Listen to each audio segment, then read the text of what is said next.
Meantime, the Crows have made 3 changes for tomorrow's clash with Carlton at the MCG. Rory Sloane, Brodie Smith and Kyle Hartigan are all in for Jake Lever, Brodie Martin and Jared Lyons. To cricket, and Australia is looking to ram home its advantage late on day 2 of the first test against the West Indies in Dominica. The Aussies made 318 in their first innings thanks to a brilliant unbeaten century from debutant Adam Voges, giving them an overall lead of 170. And the Windies are in early trouble in their second innings, and a short time ago were 2 for 21, Mitchell Johnson and Mitchell Starc with a wicket apiece. And that's the FiveAA Sport. Now checking FiveAA weather. Harcourt Shepherd Property, a truly different property experience. Visit shepherdproperty.harcourts.com.au. Mostly sunny with a top of 18 today. Tomorrow partly cloudy, 19. Much the same. Sunday, 20. A possible late shower for the holiday Monday, 18. Then a possible shower Tuesday, partly cloudy Wednesday and mostly sunny Thursday with temps in the mid-teens. Currently 12 degrees. More news as it happens on FiveAA. Pick up a Chrysler 300C Luxury with leather interior, advanced safety technologies and 20-inch alloys for just $48,000 drive away. This is FiveAA Breakfast. 6:36, this is FiveAA Breakfast. Good morning, everyone. Welcome along, and it is Friday. It's Friday, the 5th of June, the day before the long weekend. Later in the program, we're going to make your day. We've been doing this for the last 3 weeks and having lots and lots of fun and making people very, very happy. We're going to make a family extremely happy a little later on in the program, so stay with us. We love long weekends too. We really love them. And if you're one of the poor people who is working over the weekend, if you're a nurse or a copper or work in some other line of endeavour, if you work in a pub, yeah, we're thinking of you. We are thinking of you too. For sure. It's time, though, to jump over the ditch to talk to Selwyn Manning from livenews.co.nz. We love talking to Selwyn. He joins us every Friday. G'day, mate. How are you going? Yeah, pretty good, Dave. Hey, Selwyn, New Zealand's foreign minister is in a bit of strife. This sounds like something the Whitlam government might have got up to here in the 1970s over some mysterious $1 million payments by the NZ government to a well-connected Saudi businessman.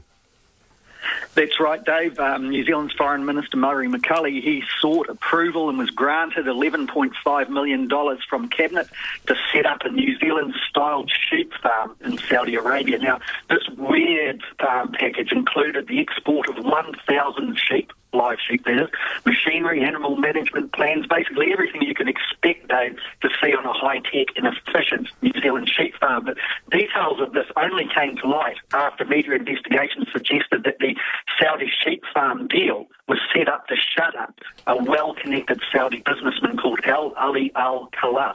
Now, according to the Foreign Minister, McCully, he said the Saudi businessman had lost money in a sheep meat venture after New Zealand cut back and ceased those live sheep exports to the Middle East. Now, McCully, Dave, he says that the Saudi sheep deal was to appease the Saudi businessman, so basically so he wouldn't sue the New Zealand government up to 20 to 30 million. But that lost credibility. That whole story fell apart basically after media discovered that the Saudi businessman's legal action had been withdrawn a whole 12 months, 1 year prior to McCully seeking this money. So everyone's lost as to what the real deal was about, and still scratching their heads. Even the Prime Minister has been pulled into this now. The only thing that you can kind of pull out of the government on this really odd stuff is that there's some sort of appeasement payment that has gone across to the Saudi businessman, meaning that because he's well connected with the Saudi government, New Zealand is trying to strike up a free trade agreement with the Saudi government, that in some way is going to assist its diplomats to get the deal, Dave. Hey, Selwyn, that's a great report. We've got another topic to get to with you, but the line that you are on is really crackly, so our producer is going to give you a ring, and we will come back to you shortly because we're having a little bit of trouble hearing that one, mate. Hey, Anne Stone just said in the news about the stink between the Wetherell government and the bikies. Jay Wetherell has raised concerns that MPs could face threats over their position on the legislation. Now, I think a lot of people would probably be instantly cynical about this, and the bikies themselves have come out and expressed indignation and said, oh, how dare he suggest such a thing. We're all peace-loving people. There's no evidence to justify us being declared outlaw gangs anyway, let alone to have the suggestion made that there could be standover tactics or intimidation being directed towards MPs. I'm actually inclined in this case to believe what the Premier says. You don't need the world's longest memory to think of some really stomach-churning criminal acts that have been committed by many of the gangs which the Premier has in his sights. And I know that, we give the government plenty of stick, and quite rightly. We had a very heated interview with Tom Koutson-Tonis a couple of weeks ago about him jacking up the ESL, which we think is a disgrace. Cost of living should be their number one priority. So it's not like we're trying to hand out, bouquets. Free passes or bouquets for them. But I think the Premier's talking the honest truth there, and if that situation does arise, it would be a disgrace. We go back now to our good friend Selwyn in New Zealand. Sorry about that before, mate. Jane's going to pick it up from here.